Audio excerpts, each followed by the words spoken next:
to the Huntress. The Huntress, not to be biased, I think is in a really, really good spot. She's pretty balanced. Of course, yeah, we would like to have more precise hit boxes, because I'll even admit some of the hits that occur with those hatchets are a little weird. Not gonna lie. As far as her ability, she's very basic, to the point, black and white, nice and easy. The only thing that I would ever change about the Huntress is Iridescent Head. A while back, the Iridescent Head was nerfed so that you can no longer carry any more than one, regardless of add-ons. I think it was a missed opportunity. What I think should happen to Iridescent Head is the players should not be limited to how many hatchets they can hold.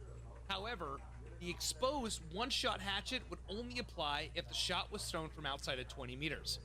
We currently have the Death Slinger that has an add-on called the Iridescent Coin, where if he shoots a survivor from at least 12 meters away, upon reeling them back in, they're exposed. I think it was a really big missed opportunity that they could do something cool like that, rewarding the player for a really, really good shot. Let's talk about our boy from Texas, Bubba. Biggest complaint I think the entire community can probably agree on is camping, base camping, things of that nature. Being that Bubba can stand right next to a hook survivor, when a teammate comes in and go for the save, he can charge up his chainsaw, hit the rescuer, chew through borrowed time, and still have enough sweeps and charges to go ahead and tunnel that person again. When you try to think of ways to combat the camping, there's a couple of things that come to mind. Ostarva made a really, really good point on one of his videos where he has suggested an idea where Bubba loses all of his charges if he's within a certain meter range from a hook survivor, which I also think is a great idea. Another thing I think would be really cool to help out the survivors in this kind of disadvantage, if Bubba tries to charge his chainsaw between 8 to 10 meters or something like that, that all of the strikes that he does with the chainsaw will put survivors only into deep wounds. Now, of course, if he wants to stay outside of 12 meters, then obviously he still has some sizable distance that he's going to have to sweep through to get.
We can see the Claudette's holding an event medkit, and all event medkits are equivalent to yellow, so we know that's a yellow medkit.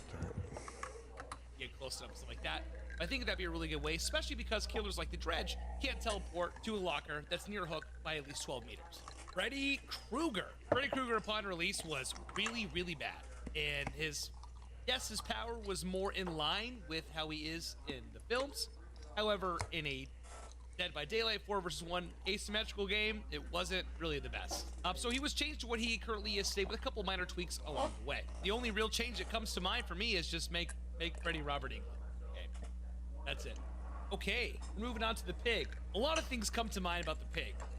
A lot of them usually are pretty bad. Yes, she has an in-game slowdown mechanic, which is the reverse bear traps. When you put a trap on a survivor's head, once the next generator is powered on, that trap becomes active, and then they have a certain amount of time to go ahead and get that trap off out of the 5 jigsaw boxes that are scattered around the map. All the films that are from the Saw franchise were obviously made young.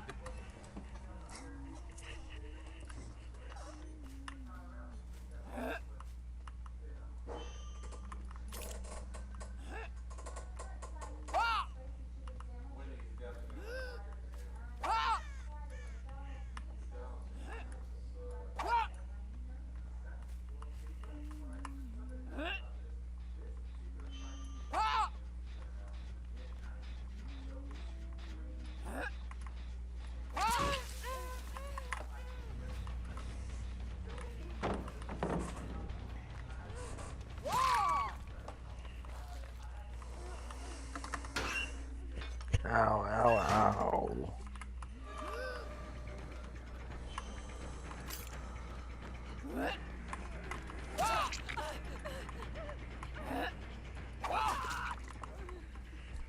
Oh my god, ow.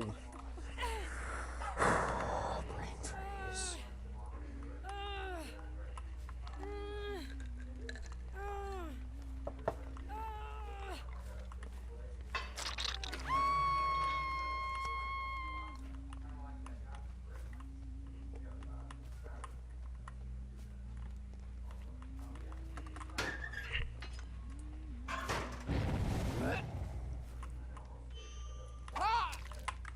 Perfect.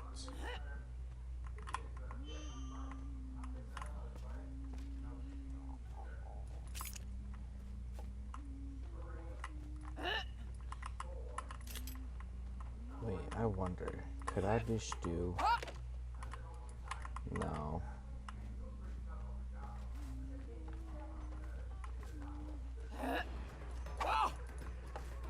Okay, that probably like zones are enough where I can actually...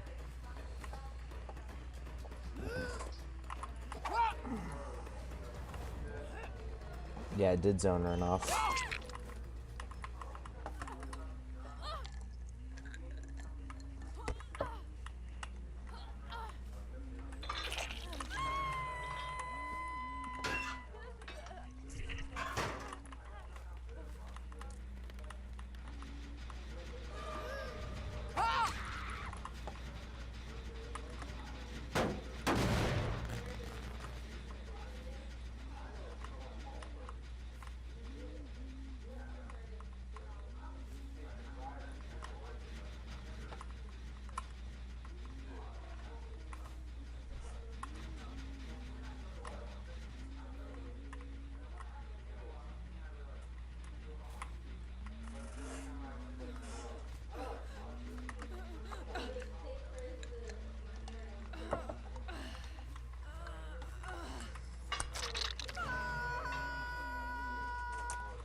Pig is from are all about survivors having to really do insane things to stay alive. I think this is kind of fun, but to stay on brand, here's my suggested change. If a healthy survivor has a reverse bear trap on and they go to a jigsaw box, they're greeted with an option to instantly remove their reverse bear trap with the exchange of losing a health state. And then they would stay broken until the next generator is powered on. Obviously, if that broken survivor is hooked, when they come off the hook, they are no longer broken. If a survivor refuses that option or is already injured, then they would go through the traditional means of removing that reverse bear trap like they currently do now in the game. I think these changes are very on brand for the Saw franchise, a true make your choice. Looks like we're going to the circus. Let's talk about the clown. When the clown was reworked a while back, he was given a secondary bottle, which was the Afterpiece Antidote, and that was kind of like a haste bottle. So he was able to throw the bottle on the ground. It takes a second to plume, and then he gets in it, and he gets haste. He speeds up a little bit, which is really kind of a unique way for him to speed up around corners and really small, trashy loops. But on the downside is the survivor can also get the haste effect when they run into the gas as well, too. I think there's kind of a missed opportunity there. So how I would change the clown is I would only allow him to carry 2 yellow bottles. Yellow bottles, or the Afterpiece Antidote, would no longer grant haste, but instead cause a survivor to lose a health state if they stayed in the gas for a certain period of time. Being that the clown can only carry 2 of these bottles, obviously what we'd have to do is we have to increase the range of how far the gas spreads to really make the best bang for its buck. This can be used as a new way to zone survivors or to cut off specific tiles. Also, as far as add-ons, I would remove the hindered effect from Redhead Pinky Finger. That's just me though. Up next is the Spirit. Now the Spirit from back when I first started playing Dead by Daylight was the shit. She was super difficult to deal with. She had a bunch of really insane add-ons. Not saying that she's still not very strong. She's one of the best killers in the game. But I think things have gotten a lot better, especially because back in the day, she used to have collision with survivors while she was phase walking and know exactly where they were. But right now, in her current state with her add-ons, stuff like that, I think she's okay. So the only change that I would ever do to the Spirit is going to be on the survivor side. For the survivors to be granted better directional audio. While the Spirit is phasing, survivors are generally having to take a 50-50. By having more precise directional audio, getting an idea of where she's coming from, I think that would probably be the best way to change her. Or another way to do that is while she is phasing, to have little blips of static appearances as she goes along during her path. Moving on up to the most edgy teens in the game, the Legion. 6 or so months ago, the Legion got changed, and I think they're in a really good spot. They had their power cooldowns reworked, a whole bunch of their add-ons were changed. I think right now, aside from them being tremendously boring to play against, they're in a really good spot. The only change that I would ever make to the Legion is to close the distance from when a Legion fast vaults a window with Feral Frenzy that a survivor can't go in and tuck right behind it. That's about it. I'm almost positive they use the same Quinton model hands as they did for Susie, so we'll probably change those too. We're going to talk about the Plague. This one's going to be short and sweet. The only thing that I would change about the Plague is to lower the volume of her power while using Corrupt Purge. The whispering is so loud you can't hear Hatch, you can't hear footsteps, you can barely hear anything. Audio's way too loud. I would lower that for sure. Simple change. I'm going to talk about my boy Ghostface. Ghostface was changed about 6 months ago. I think he's good. I think he's in a good spot. But this is a video about how I would change Ghostface, and I think I'm gonna jump right off the deep end here and suggest something that's a little out there. So bear with me. How I would change the Ghostface in a fun way is Ghostface would be the first killer in Dead by Daylight to be undetectable permanently. Hell no.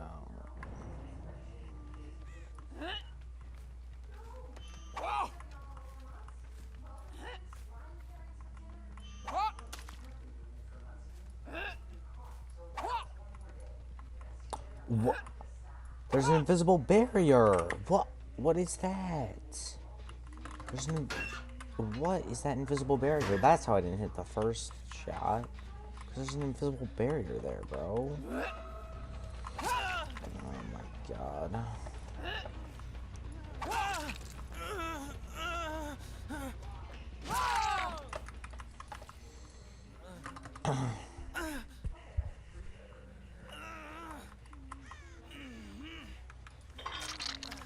Maybe I can catch this dude healing. Ooh, that's gonna be a tough shot. Oh, way too high.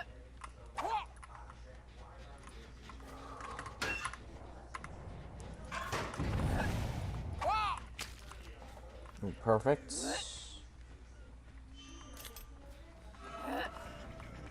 Oh, he's so fast.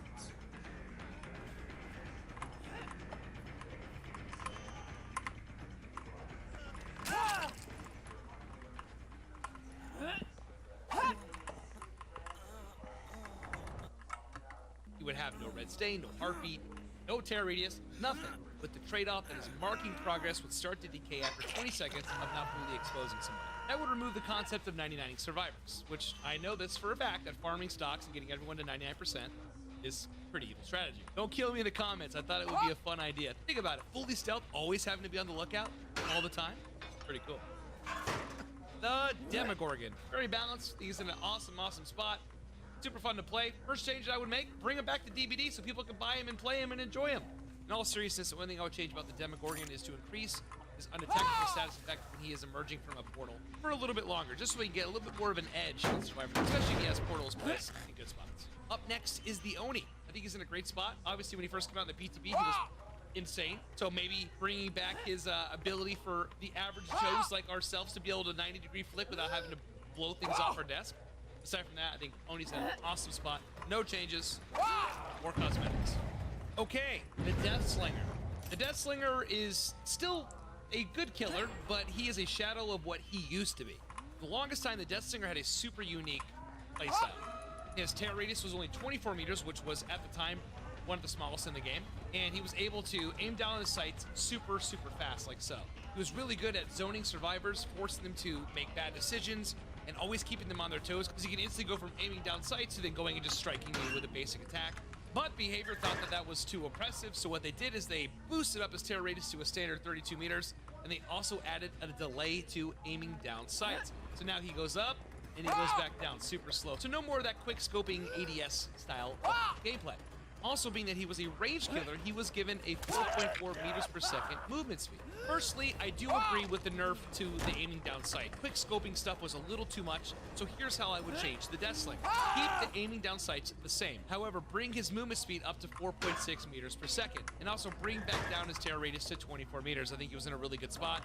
It gave you a lot of really fun things you can do and always kept survivors kind of on their toes, because you can run that with monitor and abuse and make that tear radius even smaller when you weren't in chase. As far as his movement speed while he's aiming down sights, I think we can bring that down 0.2 meters per second to kind of compensate for him being so fast up at 115 when he's moving, traversing the map normally.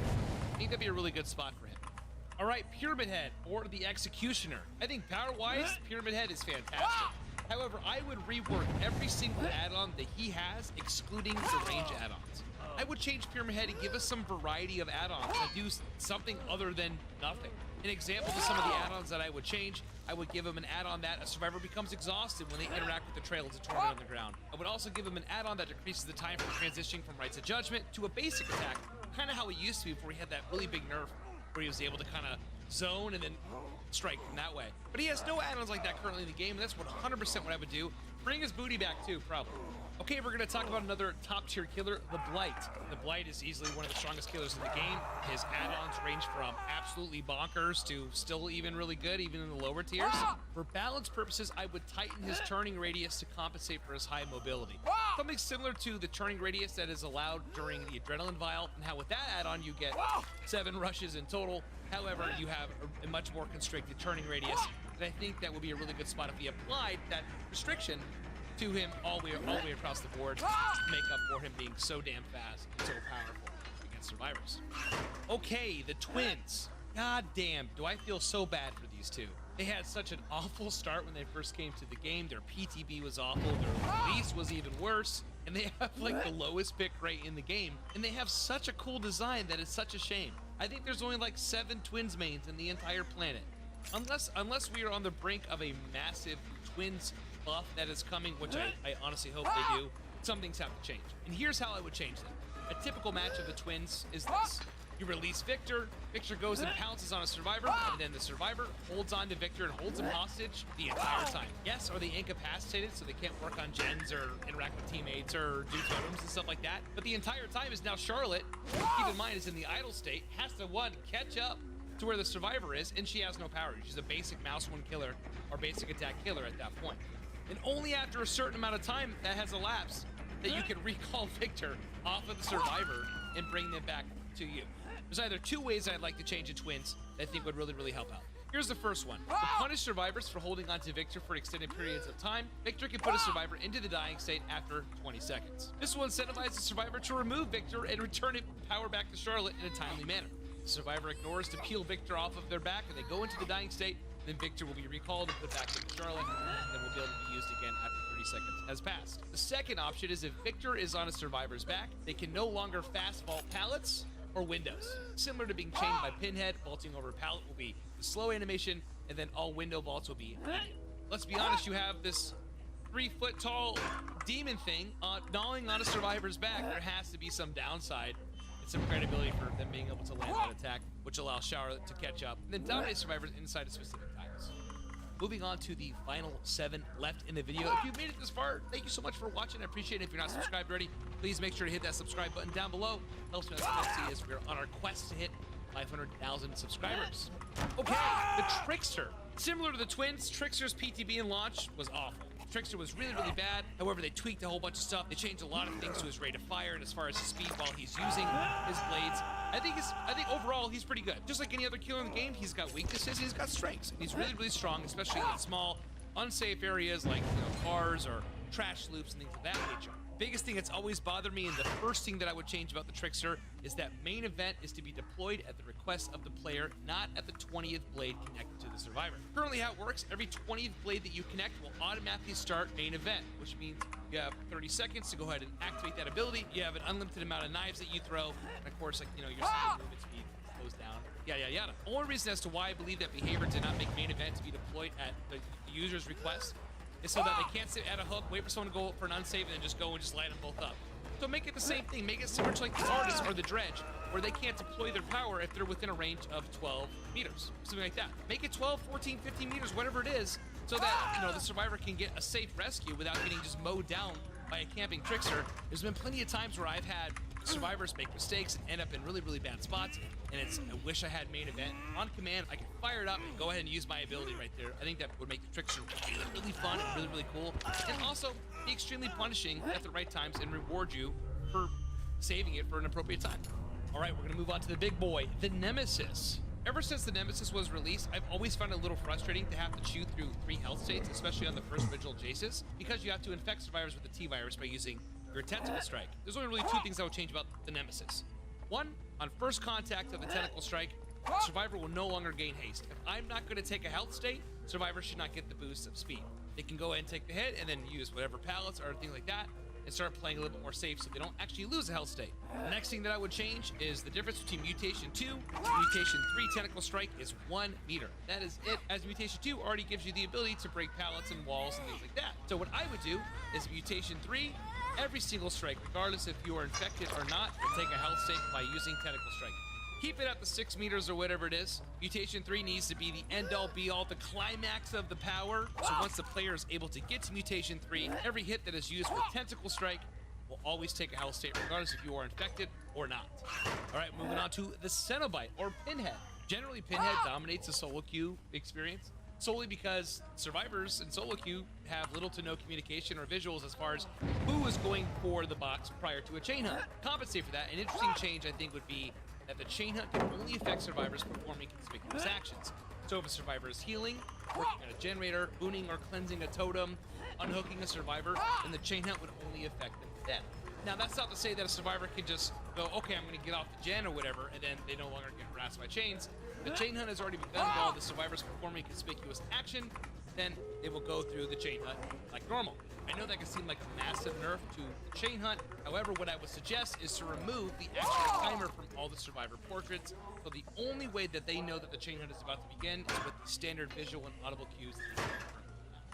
Okay, moving on to the Artist. I think the Artist is in a really good spot. She's a really, really strong killer. The only thing that I would ever change is I would remove the aura of flying crows that are shot from outside of 24 meters. So she has an add-on called the Charcoal Stick, which eliminates all auras, which is nice. I think removing the aura from flying crows from outside 24 meters is going to reward the player for a really, really good shot. And also, it keeps survivors kind of like always having to dodge and try to figure out exactly where those crows are going to be coming from. Yeah, you don't see the aura of hatchets coming, so why not? And a little bonus change is the Artist should be the only killer in Dead by Daylight that doesn't disturb crows on the map. Think about it. She's the bird lady. All right, let's talk about one of the newer-ish killers that came to the game is Sadako, or the Onryo. Currently, right now, I know there's a lot of really tricky ways that you can take advantage of the Onryo's power with specific add-ons, as you can see from the notorious One Pump Willie, who is like the best Sadako player in the world. He's got like over 1 million Moris in the game with using Condemned. But aside from running those add-ons, I feel that her power is very dull and kind of useless. To change that, here's what I would do. The moment a survivor performs a conspicuous action, like we talked about earlier, which is like doing a gen or a totem or anything like that, anything that progresses the game, the condemned starts growing. And on top of that, I would make it so that the condemned increases in a faster rate. That would force survivors to have to interact with the tape so they can go in and end that condemned, and then have it restart once they get back on a generator. Not only would that provide a in-game slowdown for the Onryo, so they wouldn't have to rely on such oppressive generator perks and slowdowns and things of that nature, it'll also give the opportunity for the player to be able to teleport, shut certain TVs down, etc., etc. And another thing that I would change is that survivors can no longer hold a tape plus an item. Similar to the Lambent configuration, they have to put their item down to grab a tape and leave it on the ground and risk having someone else take it, or obviously dying in the process trying to get it back. Okay, getting towards the end here, let's talk about the Dredge. This killer has a lot of really cool qualities that I personally really enjoy. But firstly, let's talk about Nightfall. First change that I would make to Nightfall is it's supposed to be super scary and super dark, and the first time ever in DBD where something in the environment is completely shifted for the survivors.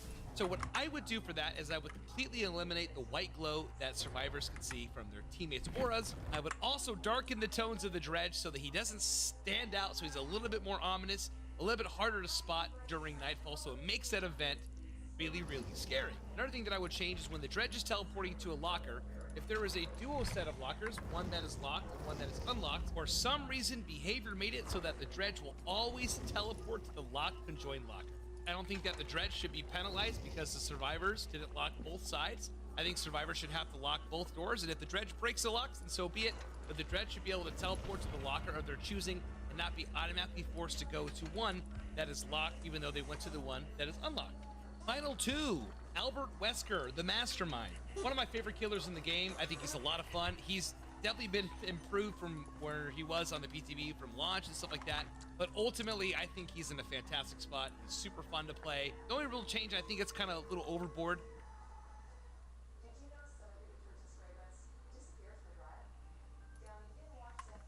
Happy holidays.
Everyone, Christmas is right around the corner, and as you can clearly see, I'm buzzing with that Christmas spirit. But the question begs to be asked, have you ever chopped down your own Christmas tree? Have you ever seen a grown man naked? For me, the answer to one of those questions was no, and I wanted to change that. So I got out into the great outdoors and decided to feel like a true lumberjack and celebrate Christmas the way the pioneers used to. Getting my hands dirty and up close and personal with the perfect Christmas tree to celebrate this wonderful holiday.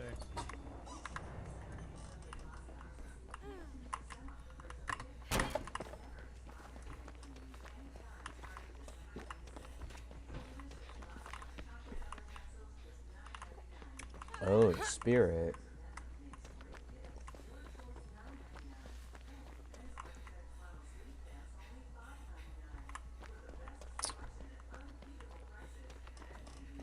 There's no way she'll expect this gen to be being worked on then. So I'm gonna do this gen.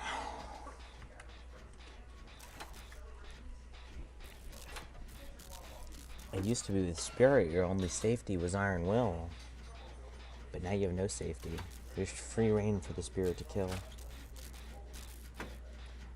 Revert Iron Will change, please.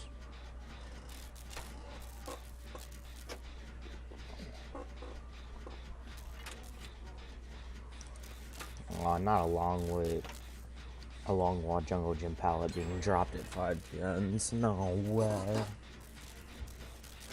So sad.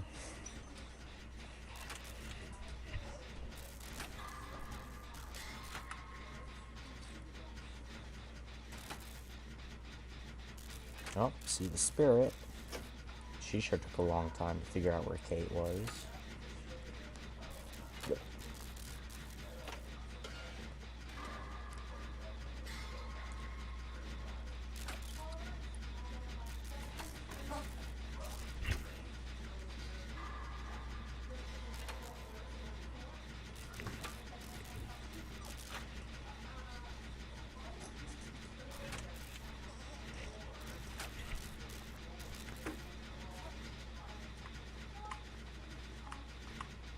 Yeah, no thank you.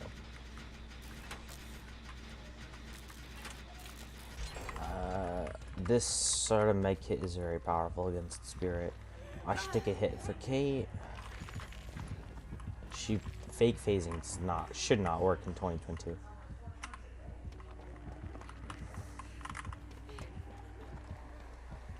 Let me take a hit for you. Kate, you have to get closer. Yes, okay. I think she might have Cherry Blossom.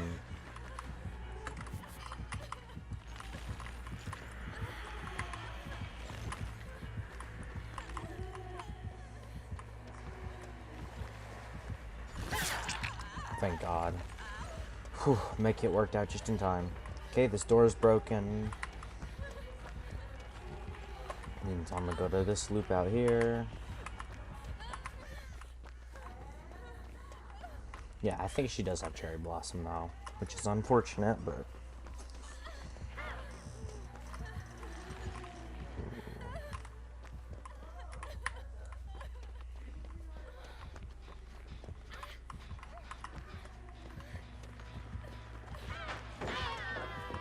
Good plaything. I need to go get the med kit. Bro, this is better than a yellow med kit. It's literally just a yellow med kit with 5% more speed. Why would someone get the yellow med kit for this? These add-ons on a brown med kit makes it like a yellow med kit, which is slightly better.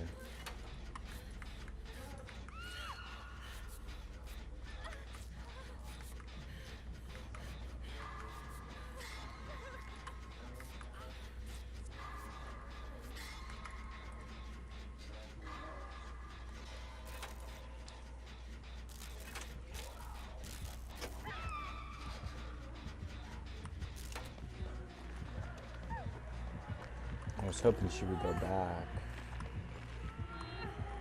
Okay, it's a Spirit and she's getting her first hook on 3 gens done. Which is fine. Oh, first hook on 4 gens done.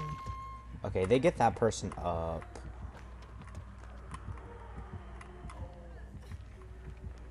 Thank God Kindred isn't being buggy.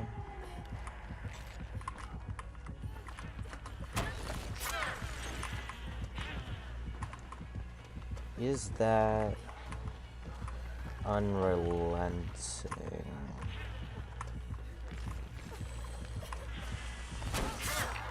Okay. Phase after me, please.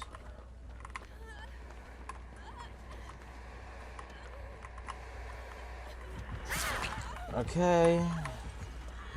Yeah, you can't juke her out. She's got Cherry Blossom, which makes her just 100% less fun to go against. How did she know I wouldn't just run? I played that like a bot. And I didn't know much about this process, so we went to a Christmas tree lot that just has a ton of trees that they grow that they allow you to cut down and purchase. And it's apparently actually good for the environment, which I didn't know going into it. According to a lot of sources, cutting down a real Christmas tree is a lot better for the environment than purchasing a fake one. So that was a cool bonus, and I just wanted to show you what this process looked like because it was quite the adventure braving the outdoors like that. I don't get a whole lot of sunlight. I'm like a little vampire who gets fearful when he stays out in the sun for too long. So this was a big moment for me, getting out there and taking down the perfect tree for the holidays. And the reason why we got a Christmas tree and a real one this year is because we're actually doing a charity stream right now. And we wanted it to be a very festive experience, so if you have any time at all or any interest at all in a little holiday fundraising, please stop by to the stream today to support. We're going to be going for pretty much most of the night. So the link's in the description. It's twitch.tv/voicecritical. It should be a really fun charity stream, so feel free to swing by. What are we doing? Hey, we're out in God's country getting a Christmas tree this year. Getting in the holly jolly old St. Nicholas kind of spirit. We're gonna go cut down our own Christmas tree. Yep. Make our own eggnog. Yep. Yeah. This is a nice little height measuring there. You would cost like $30. How much Yeah. would I cost? With that or without the hat?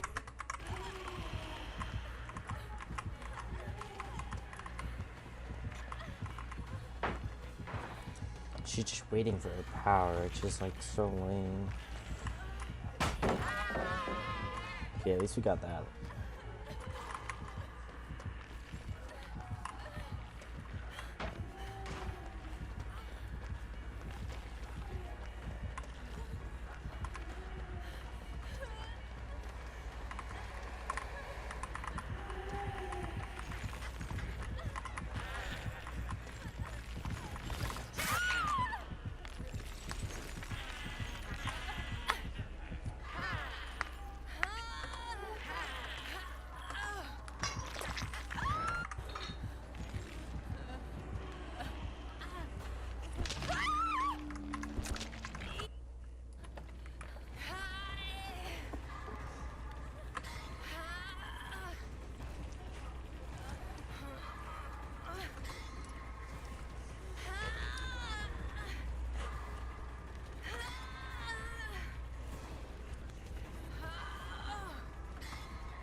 Does she make it?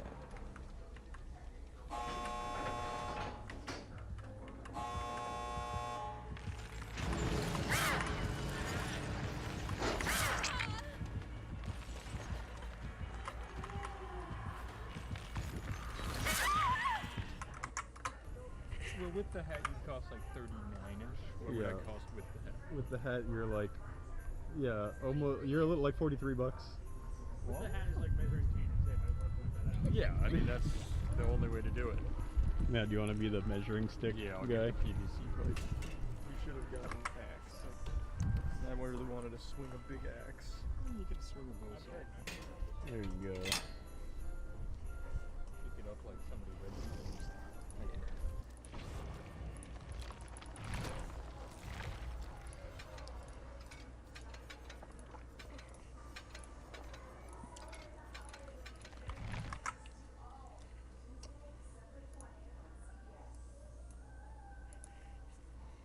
up guys, welcome back to another Dead by Daylight video. Today I'm going to be using the Vault Speed build since they just made vaulting so much better on the new update. If you guys don't know what the Vault Speed build is, it's basically Resilience and Spine Chill, since Resilience gives you 9% Vault Speed while injured, and Spine Chill gives you 6% Vault Speed while the killer is looking at you, which means you'll get 15% extra Vault Speed, which can save your life so many times. If you guys enjoy the Vault Speed build and you want to see more videos on this in the future, leave a like to let me know. And if you enjoy my content, consider subscribing as we're currently trying to reach 200k. Hope you guys enjoy the video.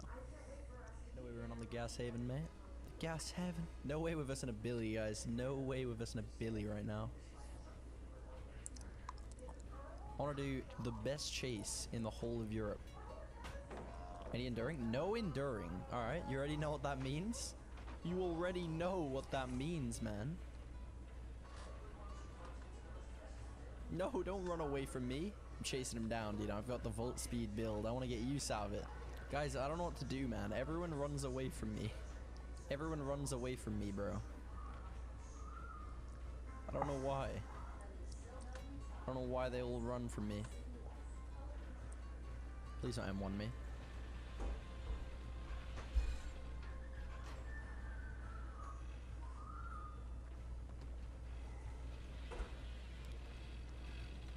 Wait, what? What is this man's doing? What is this man doing? He's running away again. Alright guys, I'm chasing him down. Guys, I'm telling you, man, Dwight is the killer. He is. Oh my god, Claudette, mate. No way, dude. No way. We just got a beamless save. Even though he was on a pallet. Alright, dumb tech. For the boys, for the boys.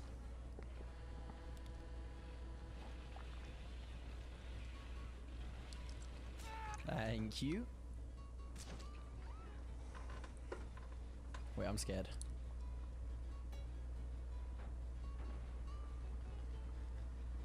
Oh my god. Wait, what? What?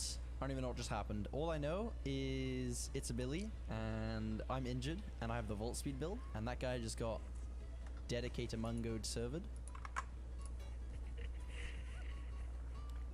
That is not an angle, sadly.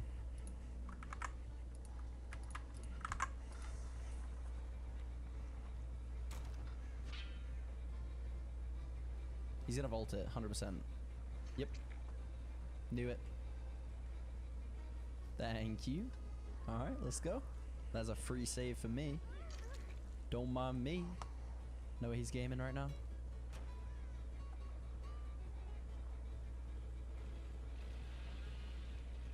No way, he just got confused, bro.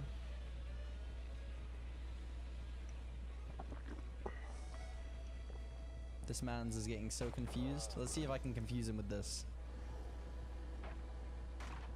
It actually worked. No, he knows. Oh my god. Oh my god. That could have been bad.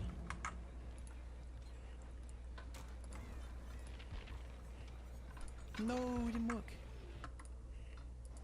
Hi, Candy.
Oh my god, that was so close. That almost didn't work as well.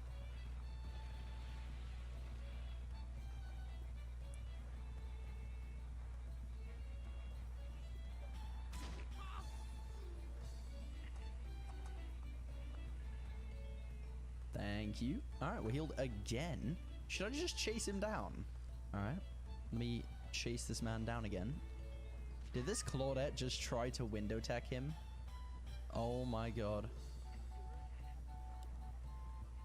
That is another flashlight save. For your boy. He doesn't want the heat, guys. Watch. I am the killer. Oh wait, no I'm not. Never mind. I take it back.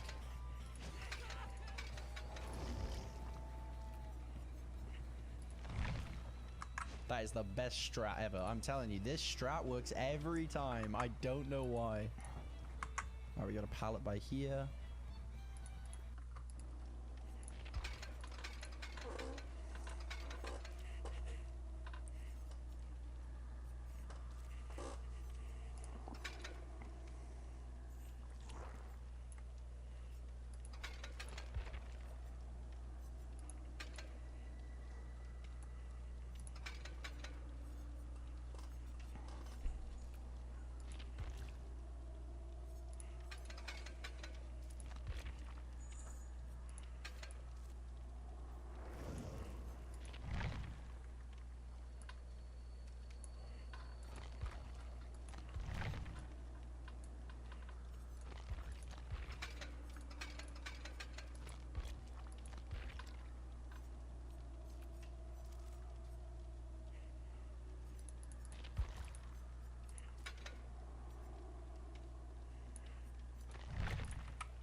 Just throw it on his head. Do a little dumb tech among go. Little double dumb tech among go. Come on. You already know? You already know? Is he gonna leave me again? Dude, almost all the gens have been done. And all I've done is run at him the whole game. Thank you. Alright, I'm healed again. Let me go get chased again. Maybe.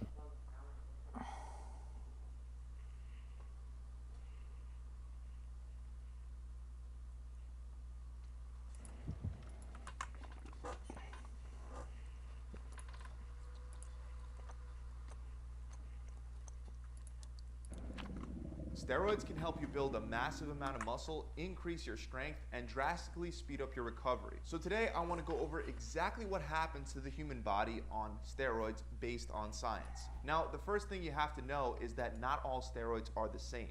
The term steroid refers to a biologically active organic compound with 4 rings arranged in a specific molecular configuration.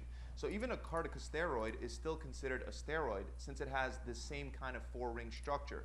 And corticosteroids are considered relatively safe. They're even routinely prescribed by doctors to help lower inflammation in the body caused by things like swelling due to an injury, allergic reactions, and even asthma. Although many of you probably already know about corticosteroids, it may surprise you to learn that both cholesterol and estrogen are actually also considered.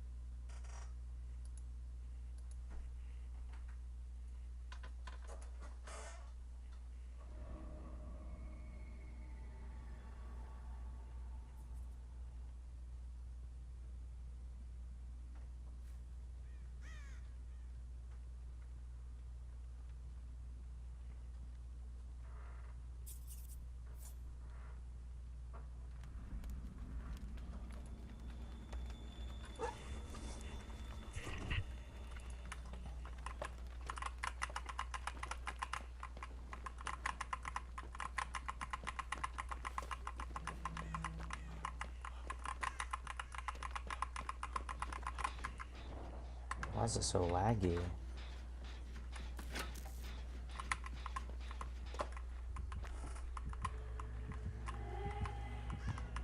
Move, Claudette! Oh my god! These solo queue teammates are just so ass.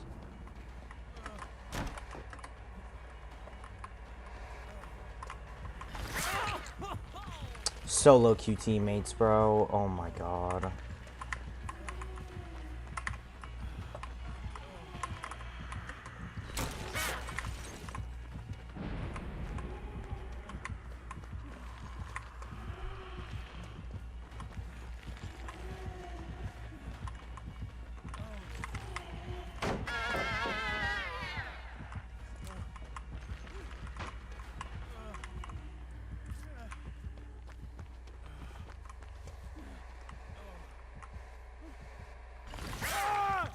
I put it down. I don't know why she went like around that. That's really odd. Is that a faster pickup speed than normal?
I thought she was just gonna keep me at the pallet till phase started, so nothing really would have come of that anyway.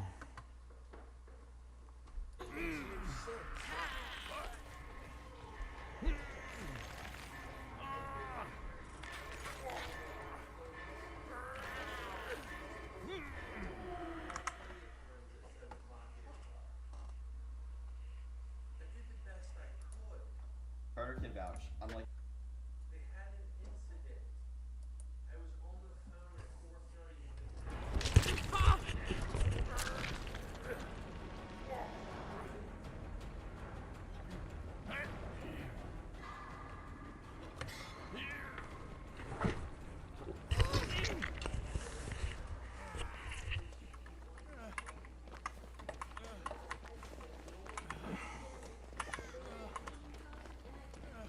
It's really important to be healed against Spirit.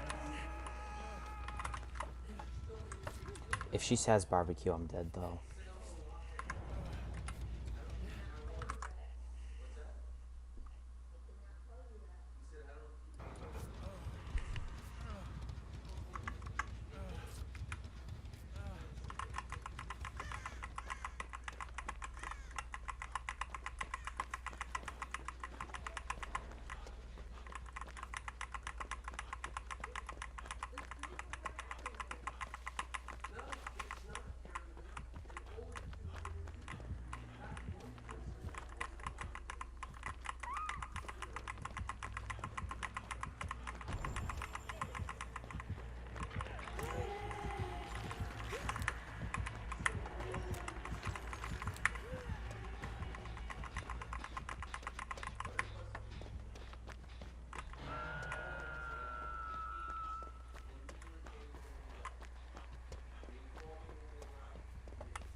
Thanks a lot, Meg. You had endurance and didn't take the hit when you knew I was starstruck. Thank you so much, Meg. And the Spirit's bot. on the top of my Wait, Simon, are you recording right now? Yes. Okay, I'm gonna say the N-word. Okay. You're definitely hacking. What? No, not. Stop it. What's the matter? Stop. Why? What's the big deal? What's the matter with you?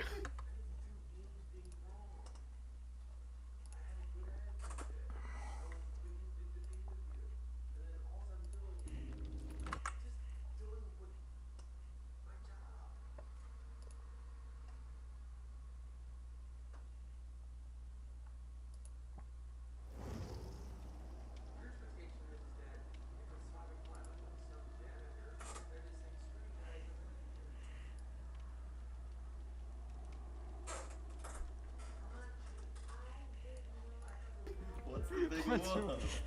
This is Tenacity. This is Tenacity. It's a hack client that recently released its version 5.0, which came out literally 2 days ago, so everything was unpatched. Today, we're going to be